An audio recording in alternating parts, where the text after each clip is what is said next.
மலை உச்சியில் தீபம் ஏற்றுவது தொடர்பாக சென்னை உயர்நீதிமன்ற மதுரை கிளை 2 நீதிபதிகள் அமர்வு வழங்கிய தீர்ப்பின் முழு விவரங்கள் வெளியாக இருக்கின்றன. இது குறித்த கூடுதல் விவரங்களை நம்முடைய செய்தியாளர் கருணாகரனிடம் கேட்கலாம்.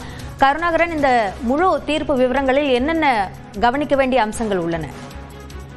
காயத்ரி, அதாவது அந்த திருப்பரங்குன்றம் மலை உச்சியில் தீபம் ஏற்ற கார்த்திகையின் பொழுது தீபம் ஏற்றப்பட வேண்டும் கோவில் நிர்வாகம் சார்பில் என்ற அந்த தனி நீதிபதியின் உத்தரவை 2 நீதிபதிகள் கொண்ட அமர்வு உறுதிப்படுத்தி உள்ளனர். மேலும் மலை உச்சியில் தீபம் ஏற்ற வேண்டும் என்ற பக்தர்களின் கோரிக்கையை கோவில் நிர்வாகம் ஏற்காமல் இருக்க முடியாது.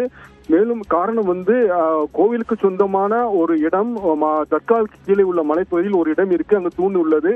எனவே உறுதிப்படுத்தப்பட்ட நிலையில் கோவில் நிர்வாகம் அதை ஏற்று தீபம் ஏற்றுவதை அனுமதிக்க வேண்டும். மேலும் சட்டம் ஒழுங்கு பிரச்சனை ஏற்படும் என மாவட்ட நிர்வாகம் கூறுவது இரு சமூகத்தையும் நம்பாததின் வெளிப்பாடாகவே நாங்கள் கருதுகிறோம் என்றும் நீதிபதிகள் கருத்து தெரிவித்துள்ளனர்.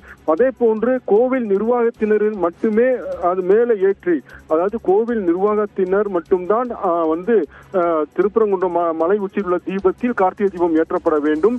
பக்தர்களுக்கு அப்பொழுது அனுமதி கிடையாது. அவர்கள் அடிவாரத்திலிருந்து தரிசனம் செய்து கொள்ள வேண்டும்.